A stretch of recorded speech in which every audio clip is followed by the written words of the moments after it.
Mr. Skelly Boy. Seamus, how we doing? Hello, friends. Our hear no evil, speak no evil.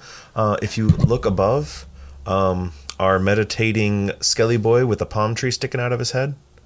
Over there. I did see him when we were in here the other night. Yeah. That is due to Ash liking to chew on his palm fern tree things. The audacity. And so I was like, well, he's going to be meditating on a higher level. No pun intended. No pun intended at all. No. Never. Oop. We don't do puns around here. No. We're never punny. Oh yeah. We gotta just got a nice little table now. Oh, what the they really filled this thing. Messy. Jesus. Ooh, is that one of the... Ooh, it is. Yes, it is. I forgot to take mine the other night. You did. It's still sitting in the last one sitting in the fridge for you. Bring that home today. What we're talking about may or may not be THC drinks. Actually, it's legal in Minnesota. Fuck it. They're THC drinks. It's been decriminalized forever, so... That's true. But they're only 10 milligrams, so nothing to get you zooted or anything. But boy, howdy, do I need it after today. Oh, yeah? Do you want to guess how many pounds of pasta I made today? You made at least 15 pounds.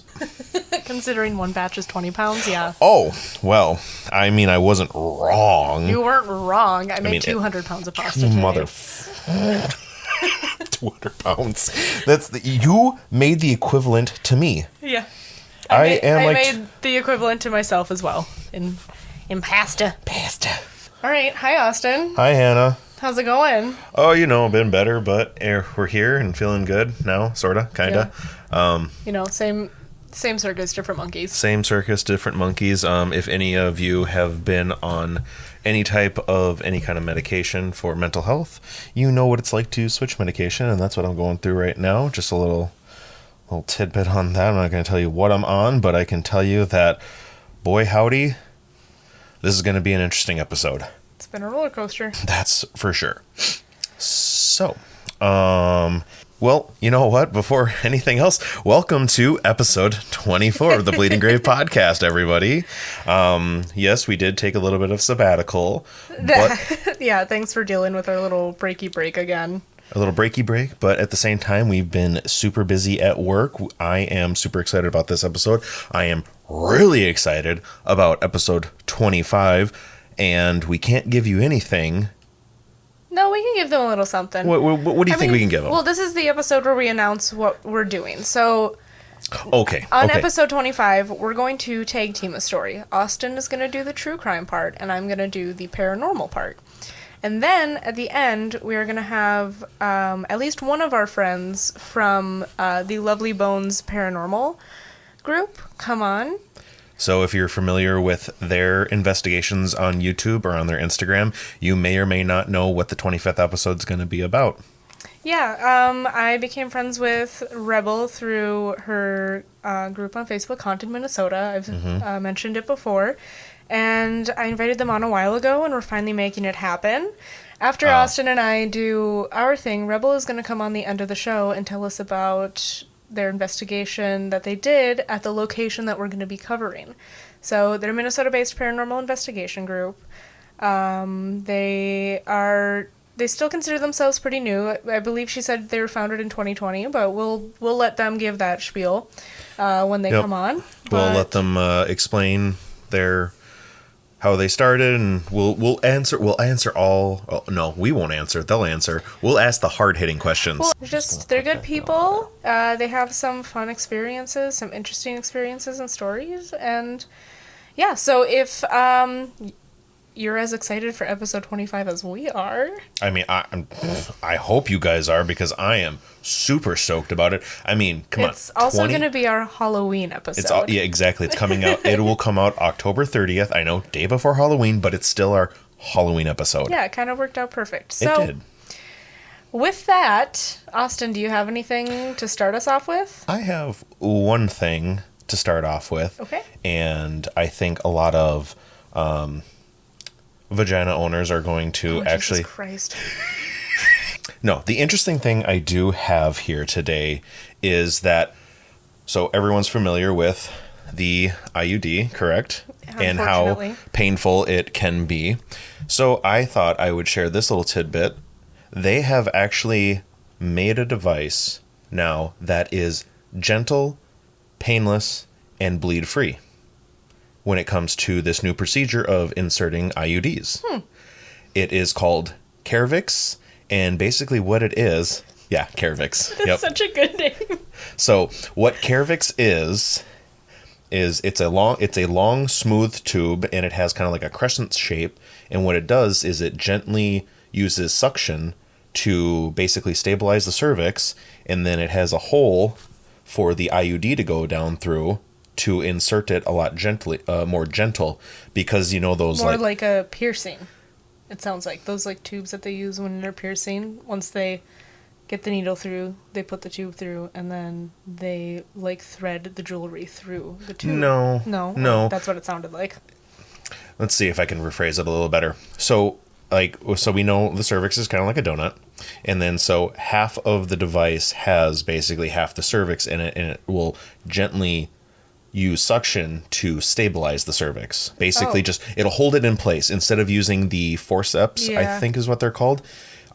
Also, I found out that instrument that is used currently in IUD, the hole punch, was originally designed and developed for removing bullets. So literally being able to grab the metal and pull it out of the body. So let that one sink in. But this one is going to eliminate that need for it. Wow, I hope it actually works. So far, from what I've seen, there's been a couple thousand different procedures on this one, and women are absolutely in love with it. Because you don't need to ask for any kind of local anesthesia if your gynecologist does offer local anesthesia for it. It's basically just suction, stabilize, insert, you're done. So if anyone is thinking about the IUD and was very terrified, I wholeheartedly understand. I couldn't understand from experience. So just looking for a provider that either offers that, or yes, if your provider does not want to give you anesthesia for that, so don't go forward with the procedure with them. Go find a different provider. Exactly. So next time you're at your gynecologist or you're making an IUD appointment, ask them if they offer Cervix. That's Carevix. Cervix. Well, for somebody who doesn't have a vagina, you sure talk about vaginas a lot on this show. Hey, I am an advocate, okay? I know you are. Because I appreciate it. I'm sure there are plenty of people who appreciate it too. You're spreading the good word. I'm spreading the good word because you know what? There's a lot of people that won't, and I just feel like I want to do my part. Well, speaking of vaginas. Oh no. I have a little something. Are you pregnant? Story. No. Okay, good. God, no. No. So my friend Anne sent me this article yesterday. We were having a little midday drink, and she's like, I gotta tell you this story. So it was a Daily Mail article. Oh, okay. And it was about a woman who had been in a relationship with her boyfriend for about 20 years. Mm-hmm. They'd been very intimate. Okay, so like most couples are. She decided to break up with him because she saw what he really looked like. What? Okay, I'm confused now. Yep. So her boyfriend of 20 years was a ghost. What? Okay, sorry. Keep going. Her boyfriend of 20 years was a ghost. And one of the last times that they rendezvoused, she got a glimpse of his face, and he had the face of a gargoyle. And she was like, no, that's it. We're done. That scares me now. And so she broke up with him. And that was basically the whole article. Oh my God. And I was like, Anne, thank you for this wonderful, wonderful piece of information that is absolutely going to be shared on the podcast. Yeah, I'm cool dating a ghost, but as soon as I see you look like a gargoyle, we're done. The face of a gargoyle. Oh my God. I mean, these people. You didn't have you didn't know what he looked like before, but to be with him for 20 years and that's the deal breaker? Damn. I guess beauty is only spirit deep. Skin deep? Spirit skin. He's a spirit. He doesn't have skin. If he looks like a gargoyle, skin. Oh, what do you think, Seamus? Yeah, my thoughts exactly. Yeah, Seamus knows what's up. So yeah, he's smiling. All right. Do we have anything else? I don't think we do. No, we covered the episode 25. We covered vaginas, and we covered a shallow woman with a ghost. A shallow woman who's dating a ghost. Was dating a ghost. Oh my goodness. All right. One fun thing. I just scared the shit out of Austin. I want to remind you that we are in his home. Yep. He ordered us dowsing rods the other day, and he Yep. handed them to me when I got I here. shouldn't have. And so I, of course, whipped them out, and I was like, "Hey, if there's anything here, cross these bitches," and they crossed. They did. And then I asked them to straighten out, and they did. So we're gonna be playing with that. Keep an eye out on social media and Patreon because It's gonna be terrible sleeping tonight. you knew that there were ghosts here. I know you've talked with them before. Yes, here. I've talked with your ghosts before. I'm pretty sure they're connected to the land, but at the same time, could be Mary as well. that's true. Because But I've definitely felt I her. mean, just me, keeper of the shadows.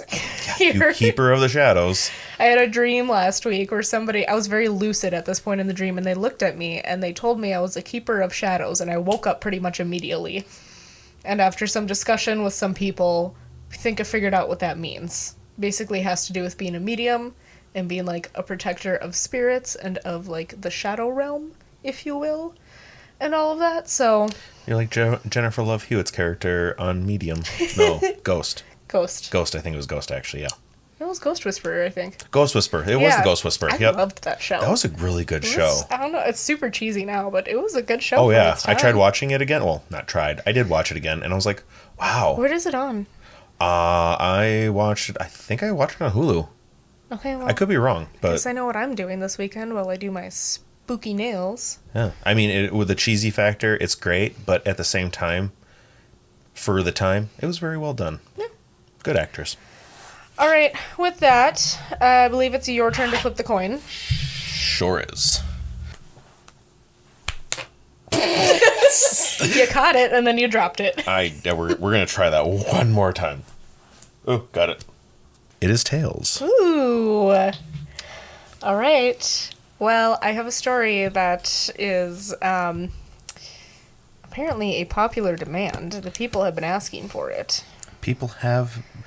What have the people been asking for, Hannah? Well, inside a glass case at Ed and Lorraine Warren's Occult Museum, with a sign stating, "Warning, positively do not open," sits a seemingly innocent Raggedy Ann doll. Yep, here we go. Known infamously as Annabelle, this doll is anything but innocent. And for those of you who are just joining us, I hate dolls with a living passion. And people have been asking for the Annabelle doll after Hannah did Robert the Doll. So if you want to pause the episode now and go listen to Robert the Doll, you'll fully understand why I'm giving you this Yeah. disclaimer. I can't remember what episode number it was, but the title was Say Goodbye to Robert. Yep. So, yeah, Austin informed me the other day that this one has been getting asked for, and The most recent one, thank you, Erica. Thank you. Thank you. so I figured it'd be a really good one for spooky season. I mean, We're in October. exactly. It's a good one. I'm just not gonna... I'm gonna love it and hate it at the same time. So, yep, you sure are. So, Annabelle's story starts in 1970 when she was gifted to a young nurse named Donna by her mother as a birthday present. Donna loved the gift. Apparently, Donna was a fan of the Raggedy Ann books growing up and everything, so she was just thrilled when she got this doll. So she brought it home to her apartment that she shared with her friend Angie, who was also a nurse. Soon after bringing the doll home and placing it on their living room sofa, the two women started noticing some strange things. So the doll would seemingly move around the room on her own, and the women at first just chalked it up to one of them accidentally moving her or bumping her or something. Yeah, sure. Let's go with that. But then she started moving around the apartment. Yep, there it is. So eventually, Donna would place her on the sofa before leaving for work, but when she would come home, the doll would be in her bedroom with the door closed. Yep, you can fuck off right there. It gets worse. I know it does. Sometimes almost immediately after the doll had been put in Donna's room, she would appear right outside of Angie's bedroom door. Just imagining, just... And please remember, it's a Raggedy Ann doll, which somehow makes it that much worse. And if you... Pause right now. Go look up Raggedy Ann doll if you don't know what Raggedy Ann doll is. and then come back and you'll fully understand. So other times the doll was found sitting cross-legged or standing straight up on its little flimsy legs that aren't supposed to stand straight up. It's full of fluff. How does it stand up straight? Yeah, I was listening to a podcast today, and they said there was one time the girls came home, and they opened the door, and the doll was just standing right inside the door. Would have burned that bitch down to the ground. Then, both Donna and Angie started finding notes left around their home, written on parchment paper, which they both said they didn't ever have in the apartment. That is a tidbit I actually did not know about Annabelle, and it just made her 100 times more terrifying. The notes read, "Help me" or "Help us," and the notes looked like they were written by a child. One day when Donna came home, she again found the doll somewhere she hadn't left it, and there was a red liquid on the doll's hands. The liquid appeared to be coming from the doll and seeping from its hands. So it was about this time that Donna and Angie decided to call a medium to try to... try to help them understand what was happening with the doll. Oh, yeah. So the story that the medium told them was that before their apartment building had stood there, the area used to be a field, and the body of a young girl had been found there. The girl's name had been Annabelle Higgins, and her spirit still wandered the land. She had become fond of the doll and attached to it when Donna had brought it home, and she started using the doll to get the attention of the women. Annabelle was benevolent, the medium said, and just wanted love. She felt safe with Donna and Angie and felt comfortable trying to communicate with them. Sure she did. So, obviously, they're both still a little spooked by this, but okay, keep in mind, they're both nurses. They want to help people, right? I can fully understand. They got good hearts. Yeah, they really do. They were open to caring for the child's spirit, and they felt bad for her. So they gave her permission and allowed her to stay in the doll and in their home. And that's where you fucked up. So let's talk about Angie's boyfriend, Lou. Yeah, let's talk about him. Lou fucking hated this doll at the first sight of it. Same. Fucking same. And then he also started having experiences surrounding the doll. Arguably, like, the most and the worst experiences. So, they included visions and dreams of the doll. And then, eventually, there was, like, an attack. Something more happened. So there's some variations to the story. Either one or both of these things happened. So, first one. One day while Donna was out, Lou heard rustling around in her room and assumed someone had broken in. So he went to investigate, and he found the doll lying face down on the floor of her room and no signs of forced entry. He then felt a searing pain on his chest as he walked closer to the doll and looked down to find bloody scratch marks on his chest. So there's a lot of variations within the story, but this is what I pieced together and chose. But one of the main things that I did see was that there were 7 slash marks specifically. Some that went down and some that went across. Yeah, no. Okay. But within 2 days, the marks were gone, and there was no trace of them having ever been there. Oh, so he's either really good at healing himself, or some demonic thing attacked him. Yeah. And then the other one, one night Lou was sleeping on the couch when he had stayed the night, and he woke up paralyzed with the doll at his feet. No. Annabelle started to slowly crawl up him. You fucking don't. To his chest, and then started to strangle him. He blacked out, because he's being strangled, and he woke up after, thought that, hoped it had been a dream, but was pretty convinced that it wasn't. How was he? And then when he tried to sit up, his legs were, like, locked up from not moving for a long time. The look of horror on Austin's face, the horror and confusion. I'm just wondering what a long time is for your legs to lock. How long did this bitch have him locked up like this? But also, like, what was she doing that paralyzed him to the point that his legs locked up? And he doesn't know how long he was passed out or anything like that. I'm just thinking of these little flimsy arms strangling a human. It's just... I wish you guys could have seen Austin's face in the hand motions. Like, he is distraught right now. I can't stress, I hate dolls. I know you do. And Annabelle's the fucking worst. I don't know, arguably Peggy the doll is worse, but we'll talk about her some other time. Who? Hannah, who? Peggy the doll. Peggy the doll. Yeah. No.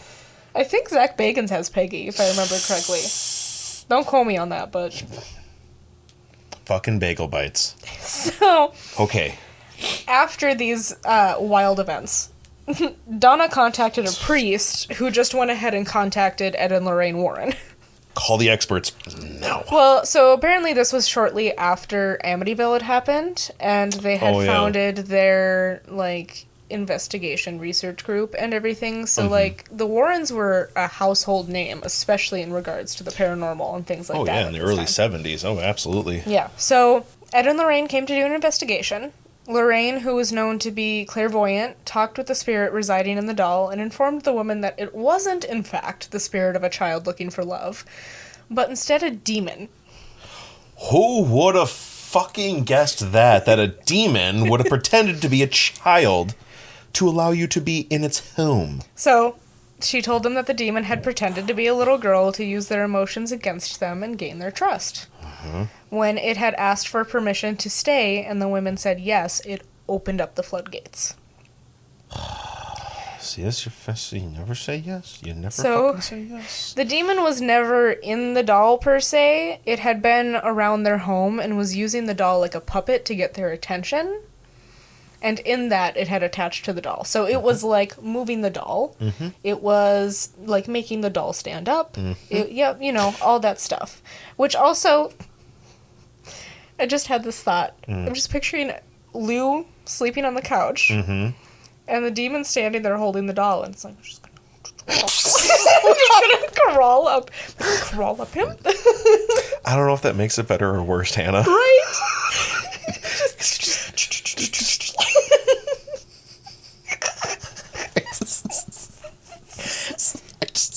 This is a nervous laugh. We're not laughing at Annabelle. We're not making fun of Annabelle. No, we're not making fun of Annabelle at all. Annabelle, if you're listening, please don't kill us. So, the Warrens told them if they hadn't been contacted, within a matter of weeks from that point, the demon would have attached to one of them and possessed them. They would have been hurt, potentially killed. It would have been bad. That's an understatement. A demonic possession? Bad? Yeah. This is fucking horrifying. So, I have a quote from the Warrens regarding this case. Spirits do not possess inanimate objects like houses or toys. They possess people. An inhuman spirit can attach itself to a place or an object, and this is what occurred in the Annabelle case. The spirit manipulated the doll and created the illusion of it being alive in order to get recognition. Truly, the spirit was not looking to stay attached to the doll. It was looking to possess a human host. Yep. Mm-hmm. So things started getting worse with the Warrens around and trying to exorcise the doll and bless and cleanse the home. The Warrens told them that they needed to get rid of the doll, and they offered to take it from them. And at that point, Lou and the girls were like, go ahead. Fucking take her. Take her. So they buckled her up in the back seat of their car, and they specifically chose to take back roads home instead of the freeway in case the doll had any intentions of harming them during the drive. I mean, smart. Smart. Very smart. And it was a very smart move on their part, because on their way home, they had many issues with the car.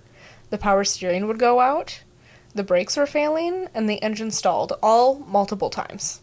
Yeah. Until Ed had enough, and he pulled some holy water out of his bag and just doused the doll with it, and then they got home safely. Fucking drown the bitch. Right.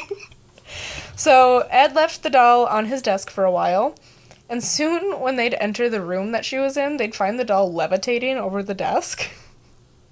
And then eventually the doll just started to move around their home as well. I'm just picturing these two because they've seen some weird shit. Just sitting there drinking their morning coffee. Just, oh, there she goes again. I'm like, oh, there she goes. Good morning, Annabelle. Morning, yeah. So, one time they invited a Catholic priest to come and see the doll and bless the doll after a while.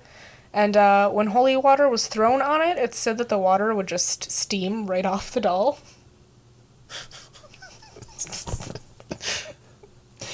It's like just a little fabric doll. Psst, there it goes.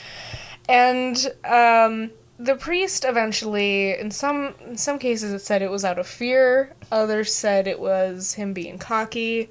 But the priest walked up to Annabelle one day and essentially said to her, "You are just a rag doll. You cannot harm anyone." Is he dumb? And on his way home, he got into a nasty car wreck that totaled his brand new vehicle and put him very close to death, like Shocker. inches from death. Shocker. Yep. And Ed and Lorraine had actually asked him, they're like, please be careful. Because, like, when he said that shit, Ed was like, Bruh. Come on. You can't do that. So they asked him, they were like, give us a call when you get home. Please drive carefully. And he's like, I've got a brand new car. Nothing's going to happen. Blah, blah, blah. Well, apparently while he was pulling out of an intersection, his brakes failed and he crashed. Brand new car, totaled. They did not hear from him for hours. And when he finally called, he was like, yo. So my brand new car is gone. It's done. I'm going to go with the narrative that he was just a cocky SOB. Honestly. Because I've exercised so many things, and now this is just a ragdoll. You can't hurt me. There was one source that said he also, like, tossed her across the room. Bruh. I don't know how true Revoke that is. his priesthood or whatever. There's a lot of... I do want to point out, I should have pointed this out at the beginning, there is a lot of variation to the true story of Annabelle. Mm-hmm. I put in what I thought made sense and everything, but there's just so much out there. It's honestly very hard to discern the differences. But so to contain Annabelle, the Warrens had a specially made wooden and glass case made for her that was inscribed with the Lord's Prayer and St. Michael's Prayer, along with the sign that I mentioned at the beginning. And for the remainder of Ed's life, he would regularly pray over the doll in order to keep the evil spirit at bay. And I heard also that the case currently has, like, religious relics around it and stuff, too, also with the intent of... Yeah, I've definitely seen pictures. And it's pretty contained. interesting how they have her locked up and everything that's around her. Mm-hmm. So, Annabelle is believed to have caused one death. A couple had been at the Warrens Museum, and while visiting Annabelle, the guy had been tapping on the glass to her case and making fun of the fact that people were afraid of her. And the cherry on top, he was challenging her to do something. It's like, do something. So, on their way home, actually, before we get there, with him being such a fucking dick, Ed basically asked them to leave. Slapped him upside his head and tossed his ass on the ground. So they hopped on their motorcycle. Of course. And they left. Uh-huh. And they got into a motorcycle crash. Shocker. He died, and his girlfriend was very badly injured. And later on, the girlfriend stated that they had actually been laughing about Annabelle when the wreck happened. You know, Annabelle probably would have just left you alone, and then it's like, oh, you're going to laugh at me? Dink! Right, yeah. There you go. Bye. So most other stories of Annabelle are very similar in that people who have mocked her or challenged her have ended up getting hurt in a very terrible or tragic way. Annabelle is said that to still move around in her case. There have been people who have visited the museum and taken a picture with her, and when they come back later, she's moved. I think other people have said that they have seen her, like, shift in her little case, so... As much as I hate this doll, and any doll in general... It's fascinating. It's highly fascinating, and I really want to go and see it. Her. Yes. Thing. So, in 2020, there was a rumor that Annabelle had escaped the museum. I'm sorry, wait. Mm-hmm. Okay. But that was put to rest when Ed's son-in-law and protege, Tony Spera, posted a video alongside the doll in her case. And he said, Annabelle's alive. Well, I shouldn't say alive. Annabelle is here in all of her infamous glory. She never left the museum. And I'd be concerned if Annabelle really did leave because she is nothing to play with. Yeah. Annabelle has been called the most dangerous thing in the Warrens Museum. Ed Warren died in 2006 and Lorraine in 2019. And the museum was also shut down in 2019 due to zoning issues, and it has not reopened as of yet. But all of their haunted artifacts are still there, as the museum was actually their home. Right. Okay. So I'm guessing his son-in-law must just like upkeep the property then or something. Yep, their daughter and her husband, Tony, they keep up the place. As far as I know, they keep up the paranormal investigation, the demonology, all of that stuff. Okay. So nice. everything that Tony knows was taught to him by Ed. Nice. So yeah, that is Annabelle. I do want to say, I really want you to cover Ed and Lorraine Warren. Apparently, there is now some controversy regarding them and their work. Really? Yes. Okay, I will just have to look into this because I'm not 100% sure, because I'm always under the impression Ed and Lorraine are just there for the paranormal. Yeah. Yeah, apparently in like recent years there's been more controversy regarding it. A lot of people are believing that their stuff is, a lot of their work was just a hoax. And where maybe they just got lucky a few times kind of deal? Not even that, just that they kind of made it up and they made it all work for them. But so how do you explain Annabelle? I haven't looked into it. Okay, okay. But I thought since you do true crime and everything, you're very good at covering like people and their stories. Yeah. So I figured covering Ed and Lorraine and kind of their story would be a good bit for you. All right. So obviously, this Annabelle is the inspiration for the Annabelle movies in the Conjuring universe. And I believe it was specifically the Annabelle franchise is like the second top grossing horror. Something like that, yeah. Horror franchise. Right behind Godzilla. Nice. So, but yeah, so the Annabelle in the movies looks nothing like the real life Annabelle. They made her a porcelain doll in the movies. Yes, they did. They certainly took a lot of artistic liberty with it, but the basis of that inspiration comes from something not terribly far off. So. I still have yet to determine which is worse. I've watched all of them. I think there's 2 of them. I've watched all the Conjurings, but yeah, I can't tell whether or not if the Raggedy Ann doll is creepier or the porcelain doll is creepier. They both freak me out in their own ways. Yeah, that's fair. But at the same time, not a lot scares me, so it's kind of fun to have something that actually scares me. Yeah. So yeah, that is Annabelle. All the respect to her. We do not mess with Annabelle. No, we don't. And anyone listening, please heed our warning and heed the story. Take the story very seriously. Yeah. Because Annabelle is... Yeah. And I just want to throw out there, since this one was apparently a highly requested story, nobody requested it with me. They all asked Austin. That is true. So on Spotify, there's usually a little thing if you scroll up on the episode, asking what you thought of the episode. But sometimes we also ask for suggestions for stories there. Feel free to put them there on our social media, if you know us personally. Whatever. But I want to cover stories that you guys want to hear. So if there's anything you're really wanting to hear, let us know. Amityville is on my radar. I was considering doing that for our Halloween episode, but then we took our break. So you could expect that one probably sooner than later. But yeah. Same saying goes for me. You want to hear about a certain serial killer, a certain group, anything true crime in that regards. Jonestown. You gotta do Jonestown. I will say Jonestown is definitely on my list. It is going to be, I will say this right now, right here, right now. I will do the Jonestown Massacre by episode 30. Okay, sweet. We'll take it. So that we have 5 more it's not going to be episode 25, but 26 to 30, one of those 5 episodes are going to be the Jonestown Massacre. Sweet. All right. Well, Austin, what do you have for us this week? After your terrifying fucking story. That's what I'm here for. Yes, you are.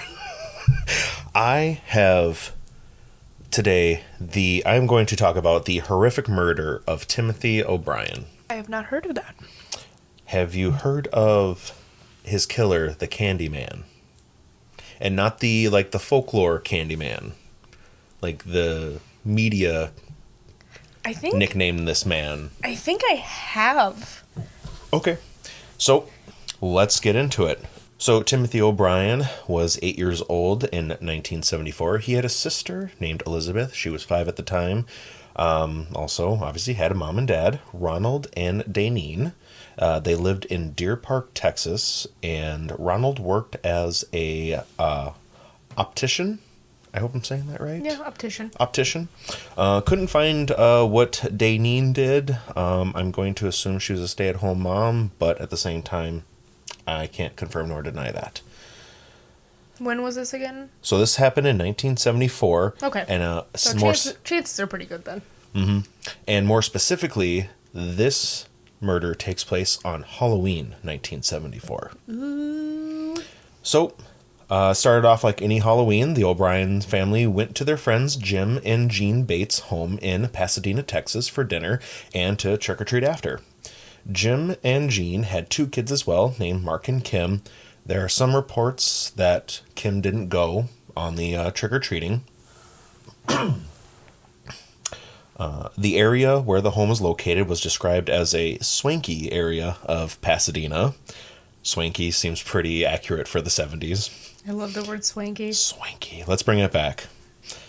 Once dinner was over, Ronald and Jim took the kids out for trick-or-treating while Daneen and Jean stayed back to hand out candies.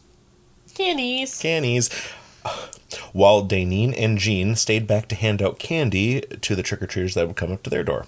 Just shortly after starting trick-or-treating, it started to rain. So the group only covered about 2 blocks before calling it a night and headed back to the Bates home. On the way back, the kids wanted to go to at least one more house. They ran up to a house that had its porch lights off, and if anyone's been trick-or-treating before, if a porch light's off, you're not going to get any candy. Ronald and Jim told the kids they wouldn't get any candy most likely from this house, but the kids went anyways. They just let their kids go up to the house with their light off? Hey, let the kids learn on their own, I guess. I mean, that's how I learned. See? I didn't know. Nobody ever told me that rule, and I went up to a house with their light off, and the guy came to the door, and he was like, when the light's off, that means that we're not handing out candy. And I was like, You poor thing. But at the same time, you never did that again, right? No, I didn't, but nobody told me the fucking rules, so... I'm surprised I'm not surprised your brothers didn't tell you. No, I was old enough to go trick-or-treating by myself at that point, but nobody had told me that rule, and we lived in a neighborhood where, like, all the houses' lights were on. Oh, that's right, because you grew up more in a little podunk town before you were... It was in Wyoming. You didn't trick-or-treat in Starbucks? No, I trick-or-treated there, too, but that's when you were younger, so Wyoming was more when you were getting older. I mean, we moved there when I was, like, 10. In Wyoming? Yeah. Really? Yeah. Actually, I turned 10 the first year that we lived there. I keep thinking of the Stacy home, not the Wyoming home. So the kids knocked anyways, and just like their dad said, and like I said, and Hannah found out later on, they got no candy because no one answered. So everyone was moseying on home, and no one in the group really noticed that Ronald was lagging behind, but he got up back to the group pretty quick. And once back with the group, Ronald had 5 giant pixie sticks. And when I say giant pixie sticks back from the 70s, these sumbitches were 21 inches long. Yeah, I remember those. Those are my favorite to get. I was like 21. I had to look them up. I've never seen one before. You haven't? I personally have not seen one that big. I think I usually would get like one like that every year. Really? Yeah. God, I needed to trick or treat where you were. I just got stale popcorn balls every now and then. But if we put masks on, we could probably pass as teenagers and go trick or treating. People are more accepting of teenagers trick or treating now. True. I mean, I'd be happy to see a teenager trick or treating. Me They're too. not out doing something fucking stupid. Not egging or TPing someone's house. I mean, you're right. What? You mean people do? People still. No, like drinking in a field somewhere. Oh, that is more what you meant. Yeah. I don't know. Okay. I never did that as a kid. I didn't either. We were good kids. But we had friends who did that stuff. Sure did, and that's where I learned not to do that. Once back with the group, Ronald also said, "Man, these rich neighbors are just giving us some great treats." So he gave out a pixie stick to each one of the kids, and he gave the last one to a little girl who they had met while they were out trick-or-treating. So it was kind of nice of Ronald to give that to her. It's like, why not? So after a sort of successful night of trick-or-treating, the O'Briens went back home, and once home, Daneen was invited over to her neighbor/friend's house. Ronald said, "You go on and enjoy. I'll get the kids to bed." As the kids were getting ready for bed, Ronald said that they can each have one piece of candy. He encourages kids they should eat the pixie sticks right before bed. He just wanted a wild night. Right? Like, maybe he was hoping for the crash that would just knock him out for the rest of the night. Right, so he can enjoy his adult beverage or just relax on the couch. Who knows? Yeah, so his son was like, "Yeah, okay," and his daughter was like, "No thanks," and she took another piece of candy. His son Timothy ripped open the pixie stick, and Timothy claimed that the candy was sweet, yet had a little bit of a bitter taste to it. So his dad was like, "Oh, all right, I'll give you a glass of Kool-Aid to wash it down with. So let's just add more sugar on top of more sugar." Sugar on sugar on sugar. A few minutes later, Timothy complained of his stomach hurting, and he ran to the bathroom, feeling like he was going to throw up.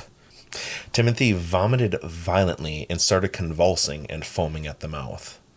Ronald called for his wife and called 911.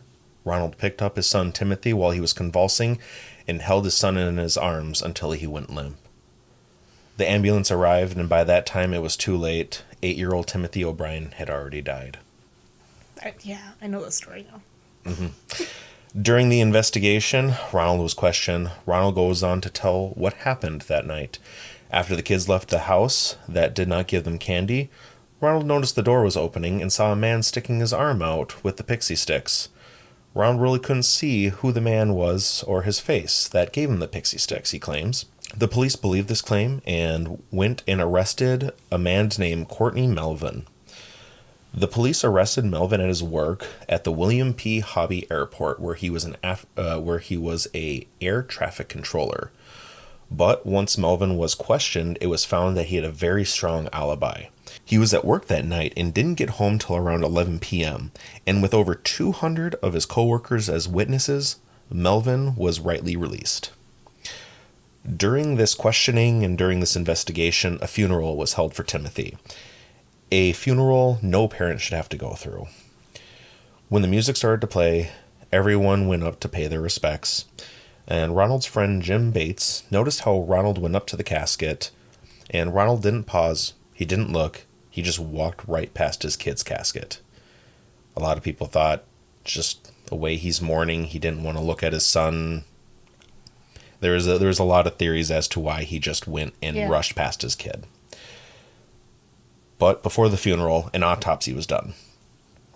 Showed that Timothy had double a lethal dose of potassium cyanide. Timothy had enough in his system to kill 2 full-grown men.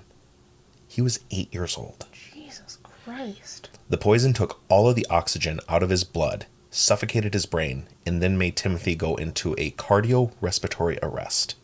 That's awful. It's a terrible way to die. I never heard, the science behind it. Mm-hmm. Obviously we know cyanide is fucking poison, but, Yeah, exactly. And that's potassium... awful. We need potassium, but in large amounts like that and cyanide, that's... To just take all the oxygen out of your blood, that's insane. Mm-hmm. So the investigation continued. After Melvin was released, police decided to question Ronald again. It was found back in January during the investigation. That same year, in 1974, Ronald took out a life insurance policy on both of his kids, about $10,000 each. And Daneen was against taking out these life insurance policies so soon. After further investigation, it was found Ronald took another life insurance policy out on his kids on October 3rd, 1974. It was also discovered that Ronald was in some serious financial trouble. He was about $100,000 in debt, and $100,000 in 1974 equates to about $602,000 in 2023 in debt. Listen, that's a lot of fucking money, but is it worth your kids' lives? His car was going to get repossessed. He was defaulted on several bank loans, and his home was about to be foreclosed. It was also found Ronald was fired numerous times from various optical businesses. He was fired for various reasons, such as fraud and theft, and when questioned his current manager and employees at his current job, he was a suspect of theft. Also, during the police investigation, it was found that Ronald went to a chemical store to buy the potassium cyanide, but left immediately once he found out he had to buy a minimum of 5 pounds. How much does 5 pounds of cyanide cost? Tens of thousands of dollars. Woo! It's expensive. I mean, goddamn. A minimum. Minimum 5 pounds. That's a lot. That's a lot of fucking cyanide. But at the same time, when you're buying that kind of stuff at a chemical store, you're doing it for scientific purposes, research, or chemical reactions. Scientific. I mean, scientific. Supposedly, you should be using it for that. You should be. Should be. I Please guess don't be anybody poisoning could just people. walk into a fucking store and buy 5 pounds of cyanide. I'm pretty sure that's probably had to have changed by now. I sure hope so. Fuck, I hope so. Police learned that Ronald also sat in a community college class and asked the professor, what is more lethal, cyanide or another type of poison? Just another type of poison. Like, you couldn't even, cyanide, arsenic, just another type of poison. Just another type. And what's the other type of poison? He was hoping that the college professor would have that answer. Jesus Christ. The college professor was just like, Just a strange man in this class who just wandered in. Just wandered in. Police now had enough evidence to get a search warrant of Ronald's home. Once at Ronald's home, the police found a pair of scissors with potassium cyanide residue.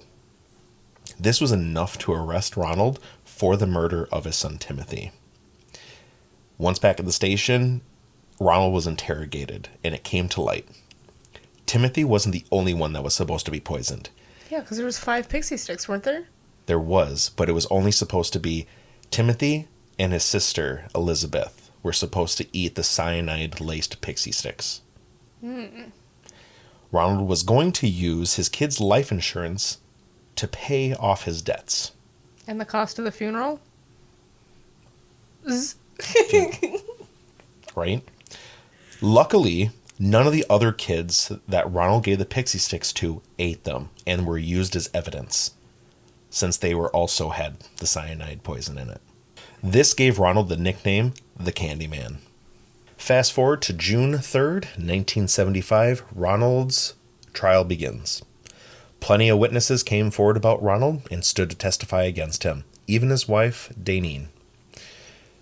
They spoke of how cold and emotionless he was at his son's funeral. Most thought he was still processing, but now they know how he could have done this horrific act. It only took jurors 46 minutes to unanimously convict Ronald O'Brien with 1 charge of murder and 4 counts of attempted murder. Woof. And Wait, how long? 46 minutes. Yeah? Unanimous 46 minutes. The evidence was too stacked against him. Rightfully so. And he was sentenced to death by electric chair. Ooh. After his sentence, Jim Bates was interviewed, and he had this to say about Ronald's sentence. As much as I would like to say I feel sorry for Ronald, I don't. The death penalty is bad, but is not as bad as that little boy's death. Yeah. Did you happen to read about how he got the cyanide in the pixie sticks? Yeah, he basically cut them open. Yeah, I was just going to say, because the giant ones are like plastic, so you cut them open, you would put, the cyanide, nobody do this, you'd put the cyanide in it, and then you would just like seal it with some heat again, and it would look no different than it had when you bought it. I think I saw a picture of one, like, there's some of them that are folded over and just stapled even. Oh, crazy. Yep, they weren't, I think that heating them up was like, happened later on. Yeah. Because from the ones I've seen, it seemed like it was folded over and it was stapled, so it would make it even easier. So, after Ronald was sentenced, he sat on death row for 10 years. And every year, Ronald tried to appeal his case. Every single time it was denied. It's always the worst ones that try to appeal their case. Always. I mean, look at John Wayne Gacy. Remember when I covered him? Oh, Jesus Christ, yeah. Appealed so many times. Wasn't it like 40 times? Something like that. It was some astronomical amount. The audacity of these people. I was going to say of these men, but some women too. Mm-hmm. But Ronald would only serve 8 years out of his 10 years on death row. And his death sentence was set for the 8th anniversary of his son's murder on October 3rd, 1982. He was sentenced by Judge Michael McSpadden, and after sentencing, the judge offered to drive Ronald to the death chamber personally. Nice! I love that. Right? But his death sentence was pushed back 2 more times until March 31st, 1984. So he did actually serve his 10 years, not just his 8. They were hoping for 8 and just get him fried in. Mm-hmm. But by this time, the electric chair was no longer a acceptable execution method and would be executed by lethal injection. On the night of Ronald's execution, 300 people gathered outside the state penitentiary where this was being held. They shouted, "Trick or treat!" and threw candy at the anti-death penalty protesters. Shut the fuck up. Trick or treat! There's trick or treat, trick or treat. I love that. And just whipping like Jolly Ranchers and Tootsie Rolls at these anti-death penalty protesters. Not Pixie Sticks? I don't know. Pixie Sticks probably wouldn't hurt. No, that's true. You like take the big ones, you just start beating them with them. Just open one side up and just let the powder just get all hard. That shit will get in everything. Before being executed by lethal injection, Ronald was asked, "Do you have any last words?" And he had this to say: "What is about to transpire in a few moments is wrong. However, we as human beings do make mistakes and errors. This execution is one of those wrongs, yet doesn't mean our whole system of justice is wrong. Therefore, I would forgive all those who have taken part in any way in my death." Yeah, because what you did wasn't wrong at all. There was nothing wrong. Selective morals. Like... Selective morality. Hit that nail on the head. I mean, even when human beings to make mistakes and errors, so this is just a mistake or an error to kill your son? It was just a whoopsie, like... Just a, oops, your potassium cyanide in there. I guess I'll use this. No, I accidentally dropped some potassium cyanide in my kid's fucking pixie stick. Oh, I actually forgot. I left this one little teensy itty bit of information out. It was literally the day after his son died that he called to see if he could collect on his life insurance policy. The day after. Listen, if somebody's trying to take out a life insurance policy on you, just fucking run. Just run. Go away. Go. Never talk to them again. Nope. Just no contact. Mm-mm. Don't, move. Leave. Leave. Go. Run. And even with knocking on death's door, Ronald never showed a bit of guilt or remorse for what he had done. The execution began, and Ronald took his last breath on March 31st, 1984, at 12:48 a.m. After the execution, Deneen had this to say: "He made his bed, and now he has to lie in it." Wait, a.m.? They killed him in the middle of the night? Mm-hmm. That's what they usually do. Oh, weird. I didn't know that. Mm-hmm. That's what they usually do. After the execution, Deneen had this to say: "He made his bed, and now he is having to lie in it. I have no pity for him." Yeah. I mean, that's pretty much it.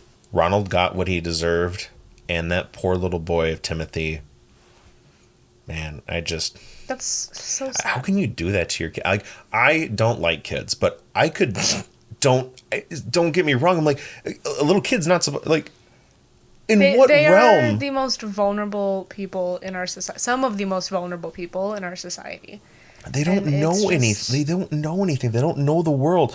All they know is mom and dad in their world. They're literally just figuring out the world and just learning about how to be a person. To cut life short like that, this man got more than what he deserved. I wish he would have got the electric chair.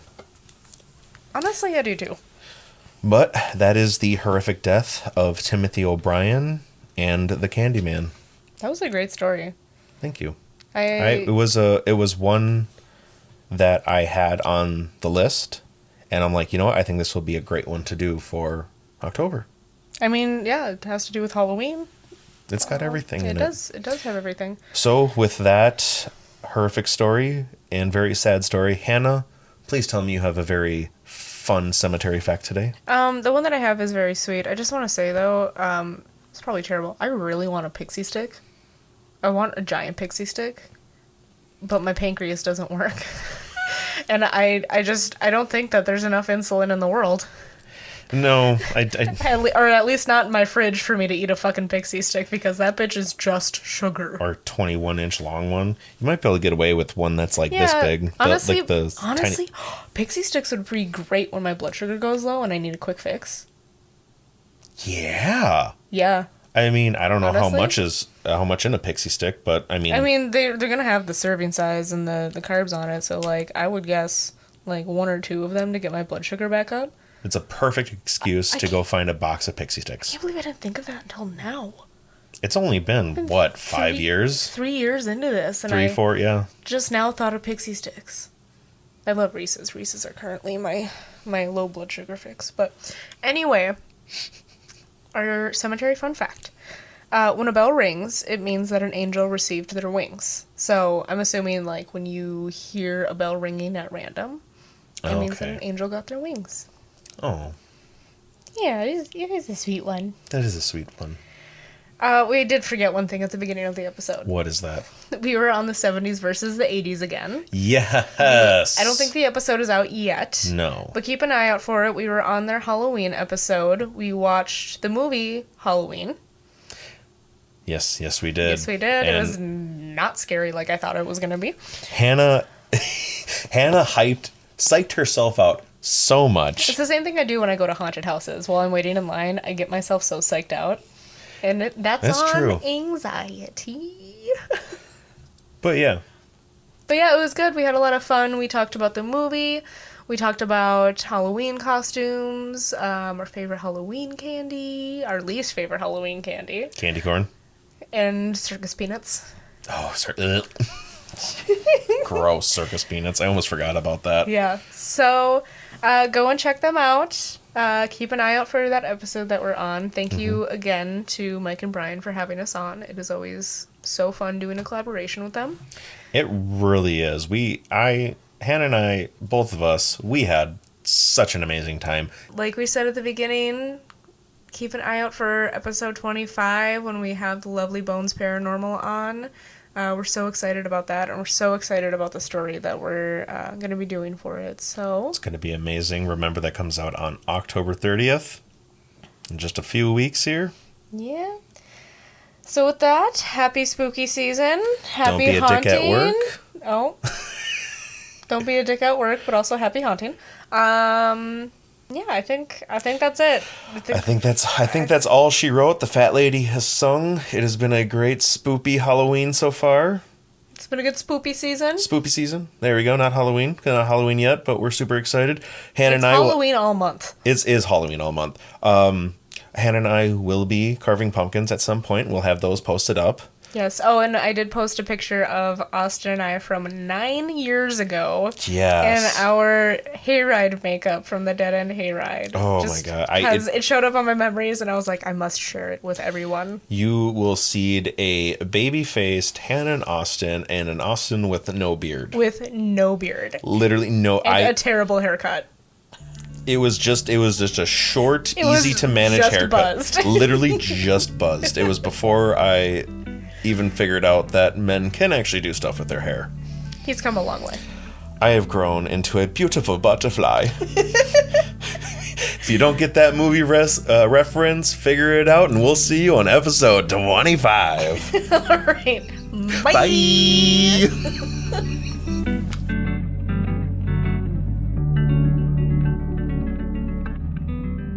Oh, wait. Wait, what? If you're a Patreon subscriber, we'll see you over on the auditorium. Okay, bye. Bye. The Bleeding Grave is hosted by Hannah Slavic and Austin Winger. Music by Hannah Slavic. You can find us on social media on Facebook, Instagram, and Twitter. You can listen to The Bleeding Grave on Spotify, Pandora, iHeartRadio, Amazon Music, and more.